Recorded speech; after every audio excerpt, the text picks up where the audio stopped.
So colonoscopy is a critical procedure that can save your life from colon cancer. You have to get it done at a certain point in your life. Yes, but the prep and the process definitely can provide a hit to your gut microbiome, which you know is so important for so many aspects of your health. So what we're going to talk about today is what can you do afterwards to restore your gut microbiome after the destruction that is caused by the prep. We have firsthand experience. Oh, we got a guest again?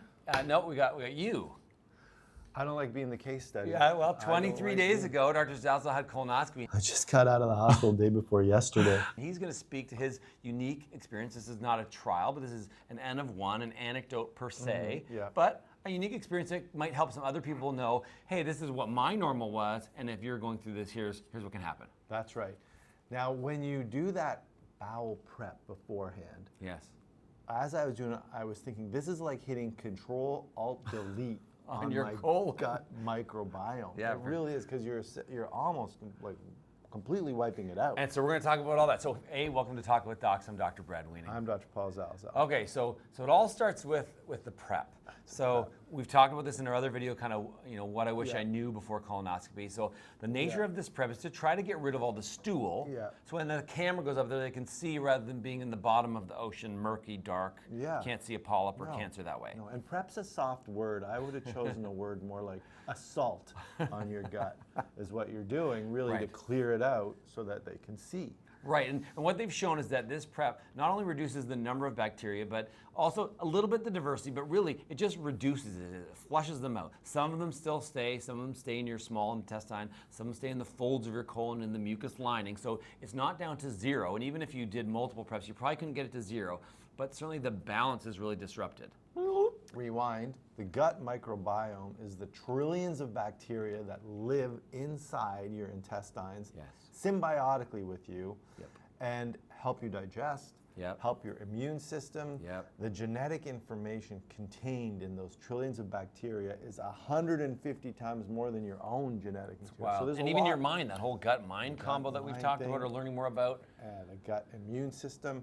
So it's really a vital part of life, is this gut microbiome, and we've made a video about it before. Yes. Okay. So the good news is most people's gut microbiomes will recover over a period of 1 to 2 weeks. Some people a little bit faster, and then every now and then people can have long-term problems, and we hope that that's not you. But just know that there is hope, and we're going to give you 7, even 8 things that you can do to help improve the efficiency with which this happens. Yeah, it's so resilient, the human it's body. Amazing. Like the fact that you can wipe out that whole trillion colonies. Amazing. And then grow them back again. Okay, so early on, say day 1, so first you gotta start eating again. Yeah. Okay, so what kind of foods should you eat? This is number 1. Well, you want to eat foods that are going to be conducive to growing that colony of bacteria again, and those are the prebiotics. We've talked about those before. Those are high fiber foods.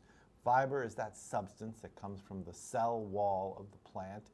It's not digestible. There's soluble, there's insoluble, but it is critical for the life of the bacteria that are living happily in your gut. Right, and those bacteria ferment the fiber and lead to short-chain fatty acids. Particularly butyrate is one of the most common and most important ones, and particularly so a wide variety of plant foods, whole plant foods, so vegetables, fruits, nuts, and seeds. And ideally, if you can work a little bit of inulin, and it's a specific type of fiber found in garlic, leeks, and onions, so that allium class. Leeks, which is something you're going to be doing during this prep. It just has a higher chance, it's a little more resistant, so there's a little higher chance of getting through that small intestine into the large intestine where the bacteria feed me and allow me to grow. So diverse whole foods, basically. Number 1, 25 to 35 grams, even above. We had Dr. Fong on recently, a colorectal surgeon, said, hey, I think we should be eating 50 grams of fiber a day. Most people are getting about 15. So eat a pound of it.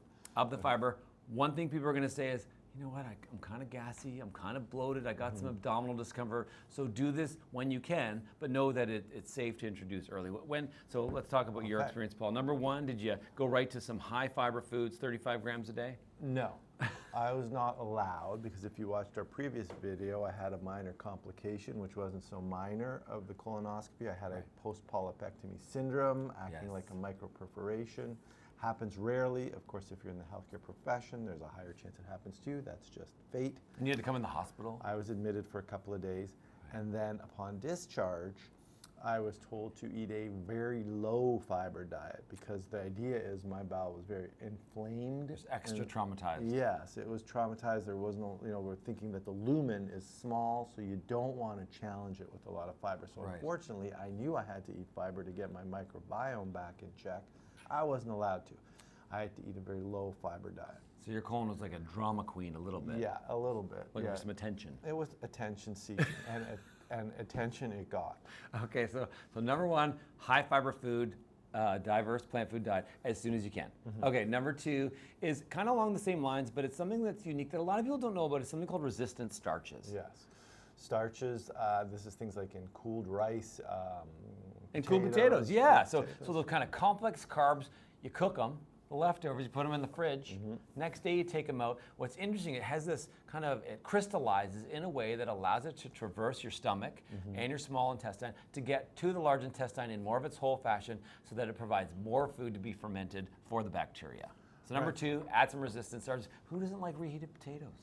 Everybody loves it after Thanksgiving. Yeah, with those mashed potatoes back up again. Delicious. Okay, so that's And number you two. mentioned fermentation, and fermented foods is really number three, right? This is things like kimchi, kombucha. Well, kombucha is low. Yeah, so the evidence on kombucha is not great, but I think there is some, and the main reason they say that the data on kombucha is not the greatest is because it's so variable. So some of them have lots of bacteria and others don't. And different types of bacteria. So the idea of fermented foods is you're eating those bacteria that are eventually supposed to colonize your gut. So like sauerkraut, kefir, yogurt. Yeah. That's probably the most common one that people would do. So Yeah. add some fermented foods if you can. Yeah. Because they have that kind of probiotic food. Yeah. Okay, number four actually is formal probiotics. Right. Taking probiotics, which now prebiotics is the fiber that feeds the biotics, and probiotics are actually the bacteria. Right, so ideally two specific ones. So lactobacillus and bifidobacterium are two of the most common ones that are implicated in gut microbiome disruption, and definitely they're selectively wiped out more with the nature of the prep. So if you can have probiotics that have these, we've talked before that just taking probiotic if you have a healthy diet and a normal gut microbiome really probably doesn't provide much of a benefit. And interestingly, when you take probiotics, it's not like those bacteria go and kind of take up residence in your colon. I was trying to figure out an analogy. What they said is that these bacteria are familiar to your colon, but they don't stay. So it's almost like if your kids come back to your house after a party to help you clean up. So like they're welcome, they're familiar, they're useful, but then they leave. So what they do is they facilitate your own bacteria growing more, which I thought was interesting. Set the stage. Set the stage. Every time I hear bifidobacterium, I think of Back to the Future. Oh. Biff. Oh yeah. The villain. Yes, he was. Oh, Biff. All right, and then the next thing you're going to want to do is, and this is what you're doing all through your prep before, so this should be nothing new to you by the time you've had your colonoscopy and you're recovering, it's adequate hydration, okay? So you need to intake a lot of fluid to keep up with the fluid losses that are happening through your digestive system. Right. It's a lot, and the way you gauge it is you want to drink enough. The way we always tell people to gauge how much hydration you're doing is, are you peeing? Are you peeing regularly, and is your pee clear, or is it like super concentrated? If it's super concentrated, you're dehydrated. If it's nice, clear, slightly color tinged, then you're adequately hydrated. And certainly in our comments in the other video, like people are like, drink a lot, consider maybe some of the sport drinks, electrolyte substances to add to that. And yeah, people said definitely hydration was a key component. And what this does is provides your colon lining to be well hydrated and more functioning. So adequate hydration honestly is so important for so many things, whether it's your kidneys, your gut, whatever, your blood pressure. Okay, number 6 is exercise. And people are like, really, you guys, why do you always put exercise on every list? Well, there actually are some good studies. We're going to do a journal club in the next couple of weeks about a specific paper that looked at gut microbiome's response to exercise. And I was like, well, how is this possibly even linked? What they think is it has anti-inflammatory properties. It changes the way that your colon moves. So we tell people post-operatively, if you get moving, it's going to reduce your risk of constipation, get that colon moving. So a lot of beneficial effects that are kind of a little bit intangible, but definitely exercise has been shown to not only alter the diversity, but the amount of bacteria that you have in your gut microbiome. Now, if you're bowel prepping, or you're in the post-scope recovery phase and you had a complication, exercise is not something you feel like doing, okay? Oh yeah. However, it is important. I'll tell you, Did you do it? You did. While I was in the hospital, I remember. managed to get up and I did like body weight squats. I gotta impressive. exercise. And just because I know that muscle is an organ, it's not just an organ that moves you. No. It actually has some almost like endocrine-like functions, right? Yeah. So we know that muscle releases chemicals and molecules and things that are important to healing. So I thought, you know what, I gotta get, and my quads are my biggest muscles. You were having to, I remember visiting you in the house, you're like stressed, you're like, I'm eating no protein, I'm Nothing. not doing extra, I'm lying in bed, I'm literally wasting away. was- Sarcopenia, here I come. I'm a bad patient. It was like 2 days too. You're like walking Thinking- around, irritating the nurses. I think I'd been in Yeah, there do I a need this month. IV? Get this IV out. Yeah. Okay, so yeah, you actually, tried, good for you. I did try, and even after I got home, I tried. I went to the gym. I didn't. You probably don't want to go for a run just because probably your You bowels don't are a want little things suspect. moving in there. Yeah, jiggling around. Yeah, like I was trying. Ab crunches were not on the list. No. No, that hurt. No, not with a diaper on anyway. No. Okay, number 7. Wasn't wearing it. I know you're right. I should have been. Number 7 is avoiding ultra-processed food. And people are like, okay, again with ultra-processed food, we blame this on everything. Well, there's actually real data. So ultra-processed foods have a couple things. 1, additives, and 2, something called emulsifiers. So these are things that change the nature of the food, often to make it more addictive and to make it last longer. But what this does, it specifically disrupts the bacteria's ability to kind of hang on to the colon lining. So avoiding ultra-processed food is good advice anyway, but specifically post-colonoscopy, do this and try to replace it with real whole foods that have fiber. Just remember, bacteria don't like molecules with names that are longer than Their name. That's right. It's like, I don't trust no, you. You got a longer name 4 than extra consonants. lactobacillus. I thought that was long enough. Yes. So these chemicals are man-made chemicals, and it's not rocket science to think that this is going to do. And the artificial sweeteners, we have covered that before. Yes. There's some evidence to support that artificial sweeteners are not very good for your gut microbiome. And I think that would fall into the ultra-processed as well as the not natural food for sure. Totally agree. So this was tough for me after, because I had these dietary restrictions for like a week. Not to mention I was on antibiotics, oral antibiotics. So that's the honorable mention. Avoid unnecessary antibiotics if you're trying to get your gut microbiome back. It's a good principle for life. It's in life. Yeah. Why take antibiotics if you don't have to? But I had to.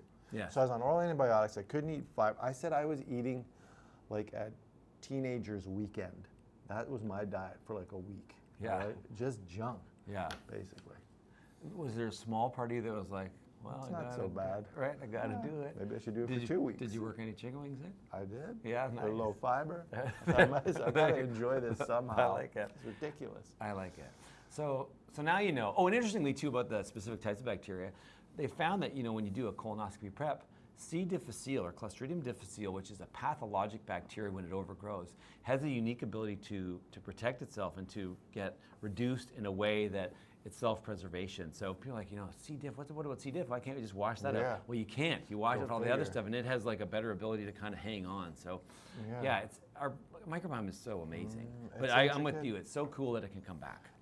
Control Alt Delete, and it'll come back again. Right. But you got to treat it right, and that's by eating the way we just described. And know that discomfort and bloating is normal. If you have severe pain, obviously see your doctor, go to the hospital, like you can speak to. Yeah. And if this goes on for a more prolonged period of time, definitely talk to your doctor, and then they can give you some other more specific medical kind of interventions that can help recover. But most people, thankfully, will be better in a week or 2. And you have to do the colonoscopy, okay? Like if your healthcare professional is recommending, if it's available to you in your as a screening program, if you've hit that age or if you have risk factors, don't not do it. I mean, I had a complication of it, but you know what? The complication happened. I'm better now. Right. And now I still maintain that I'm glad I had it done. Right.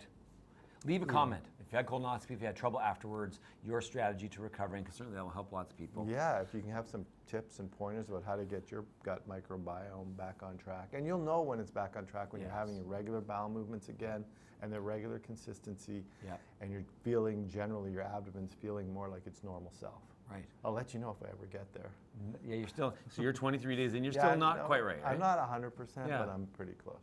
Now you know. If you like this video, please like it. Subscribe to our channel. Most people are not subscribed. Please subscribe. And share it with someone that you know has got a colonoscopy coming up so that they can maybe be a little bit more prepared. Don't scare them away, though. Don't Maybe scare show them them after Yeah, for the recovery. maybe that's probably better. Remember, you are in charge of your own health. We'll see you next time.